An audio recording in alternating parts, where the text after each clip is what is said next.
peut-être un autre moyen de sauver notre monde. Vous n'avez jamais rien affronté de ce genre. Bonjour à tous, c'est Antoine et promis, c'est la dernière vidéo qu'on tourne dans ce studio de fortune. Les travaux ont un peu traîné, mais on va enfin avoir un nouveau studio tout beau tout propre. Si vous ne le saviez pas encore, l'un de mes nombreux kinks cinématographiques inavouables réside dans la saga Transformers et c'est pour ça que j'ai mis des jouets un peu partout. Ça vaut la raillerie régulière de mes camarades, mais on a tous nos déviances et c'est ça la beauté d'écran large. Enfin, pour être plus précis, j'ai appris à aimer la franchise Transformers et comme pas mal de gens de mon âge, ça s'est fait au travers des films de Michael Bay. Et si vous n'aviez pas vu ma vidéo l'an dernier sur Ambulance, sachez que Michael Bay c'est ma marotte, ma croix cinéphilique que je porte tel Jésus sur Golgotha parce que le monde n'est pas encore prêt à ce qu'on rachète ses péchés. Le style exubérant du mec a eu un tel impact sur moi qu'il m'obsède depuis pas mal d'années, si bien que je lui ai dédié mon mémoire de master en cinéma pour essayer de comprendre pourquoi je l'aime autant, et puis parce qu'une énième analyse de Godard, ça va bien 5 minutes. Sur le papier, Michael Bay, ça pourrait n'être qu'un énième clipper vulgos et bling bling, mais il est bien plus que ça. Déjà, c'est un mec qui a un œil pour la composition de cadres épiques et ça se conjugue à merveille avec son montage erratique qui semble moins chercher à dépeindre un mouvement qu'à en recomposer la sensitivité. Alors je vais pas rentrer dans le détail ici, mais je pense que Steven Spielberg a eu une idée de génie en confiant à Bay les rênes de la franchise Transformers dont il était producteur. Et ça tient à deux raisons très simples.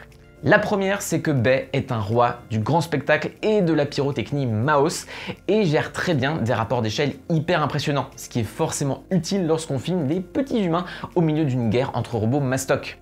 La deuxième et la plus importante à mes yeux, c'est que le cinéma de Bay est attiré par la mécanique. C'est même un cinéma qui mécanise le corps et le regard par la force de ses plans pénétrants et de son montage. Il y a une quête de la transcendance du corps par la force et la vitesse, comme si la caméra pouvait à peine suivre les prouesses des personnages. Donc en somme, Michael Bay convoque souvent l'esthétique du futurisme italien qui était justement fasciné par le fait d'être rapide et furieux dans de belles cylindrées.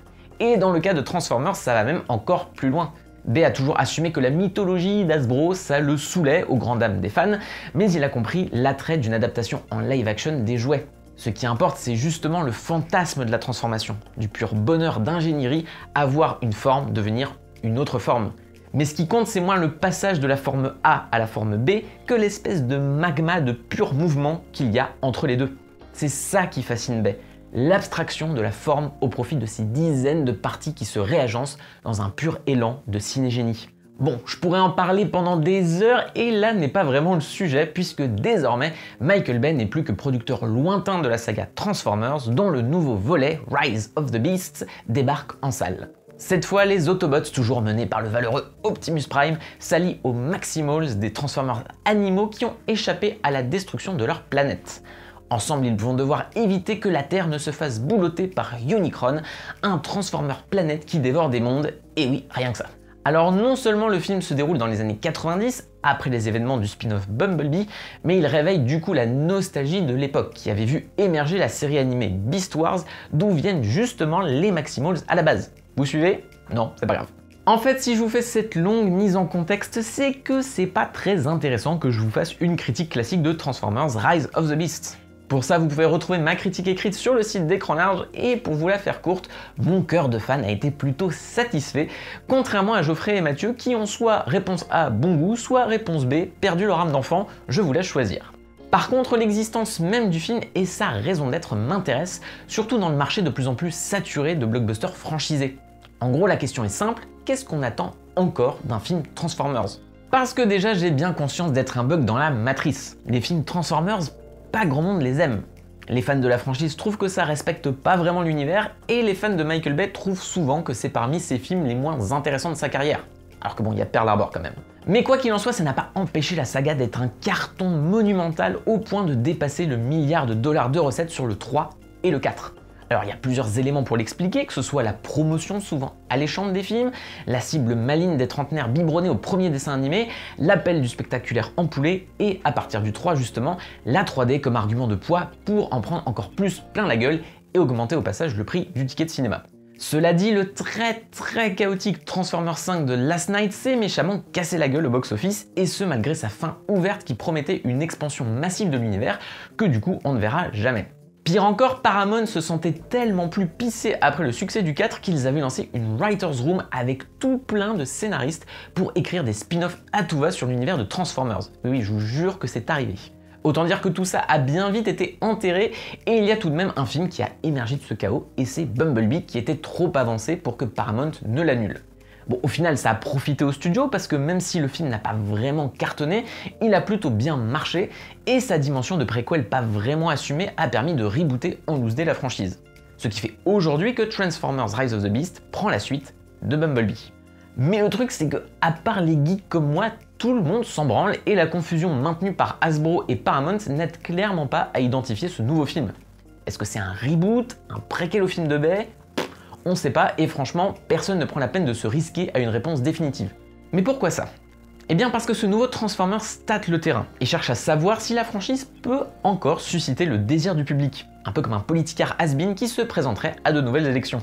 Sauf que sans la folie visuelle de Michael Bay, que j'évoquais plus tôt, aussi éreintante soit-elle, Transformers perd grandement en intérêt et en personnalité.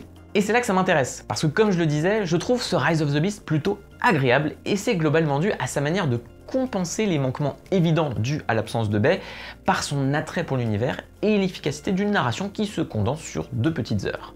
Le film a été confié à Steven Caple Jr., le réalisateur de Creed 2, et je dois admettre que le film fait plutôt le taf.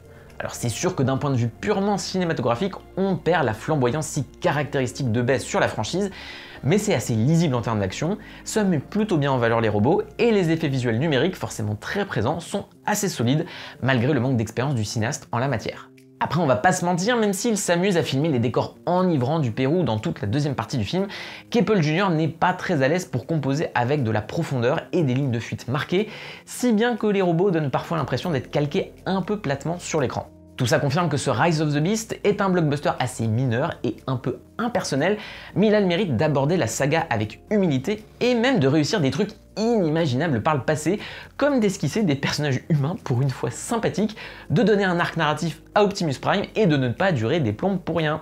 Mais surtout, Rise of the Beast évite pour moi ce qui était l'erreur de Bumblebee, qui traînait la patte à force de vouloir être un piètre ersatz d'E.T.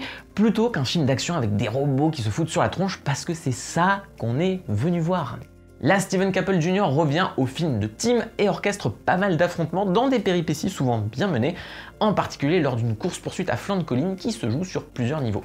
Alors oui, il y a toujours un éternel MacGuffin inintéressant et des méchants très méchants, mais ce Transformers a le mérite de ne pas trop s'attarder sur ses jointures narratives.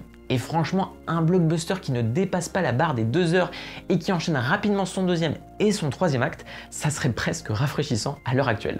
Et c'est ça le truc, ce qu'on perd en virtuosité, on le gagne en tendresse pour la franchise, et Rise of the Beast n'hésite pas à être un film assez naïf, entre l'autobot Mirage qui fait des blagues et qui remplace du coup Bumblebee en tant que comic relief, et le propos du film sur la solidarité et le travail d'équipe en famille que ne renierait pas Vin Diesel. Et ça marche d'autant mieux que les 2 personnages principaux, Noah et Elena, incarnés par Anthony Ramos et Dominic Fishback, sont des laissés pour compte, des héros qui essaient de faire leurs preuves dans un New York dont ils représentent la dimension cosmopolite.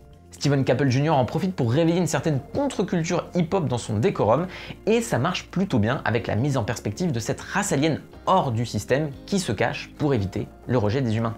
Et c'est là que j'en arrive à ce qui m'intéresse le plus. Un peu comme les hybridations qu'il met en scène, il y a un peu 2 films dans Transformers Rise of the Beast. D'un côté, il y a l'envie d'un petit blockbuster resserré, cette sorte de reboot décorrélé du reste, qui prend plaisir à accumuler les plans de transformation stylés et les répliques sentencieuses d'Optimus Prime, toujours magnifiquement doublé en VO par l'éternel Peter Cullen. Et de l'autre côté, il y a un objet de franchise désespéré de retrouver la flamme d'antan, ce qui montre plus que jamais les limites d'un système où les majors se contentent de tout recycler en cherchant platement à copier la formule Marvel.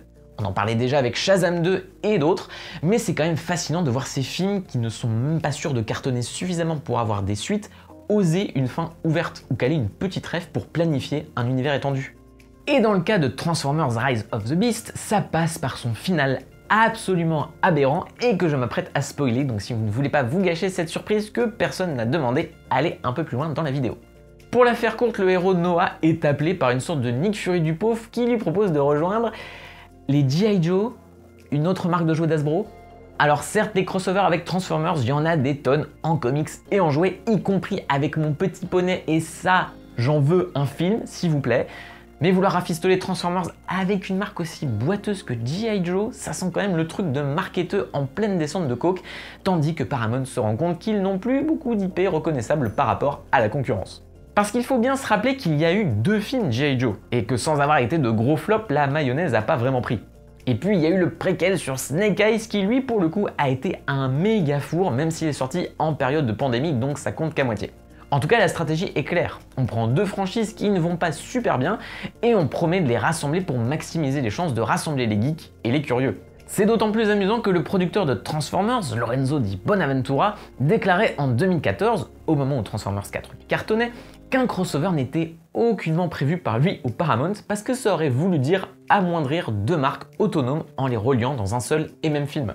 Autant dire que le discours a bien changé, surtout à l'heure où le multivers et le postmodernisme regroupent absolument tout avec des clins d'œil complices aux spectateurs.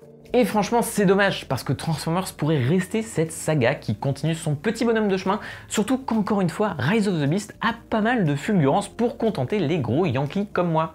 Il y a un gorille robot, des VFX canon, ce qui est déjà beaucoup par rapport à d'autres blockbusters récents, et un climax qui fait joyeusement péter le coffre à jouer. Perso, l'enfant de 10 ans qui sommeille encore en moi est content, et promis, ceci n'était pas une remarque pédophile. Et c'est sur ces belles paroles que je vais conclure cette vidéo. Mais comme d'habitude, je me dois de vous dire qu'il est important de soutenir Écran Large, déjà en lisant les articles sur le site et en visionnant ces vidéos. Mais sachez que pour quelques euros par mois, on propose également un abonnement premium qui vous donne accès à plein d'articles exclusifs sur des films aussi divers et cool comme Man on Fire ou Midnight Meat Train. Et si vous faites ça, ça me permettrait d'acheter d'autres Transformers et c'est ça l'essentiel. Le lien vers cet abonnement est en description, je retourne faire joujou et je vous dis à la prochaine. Ciao!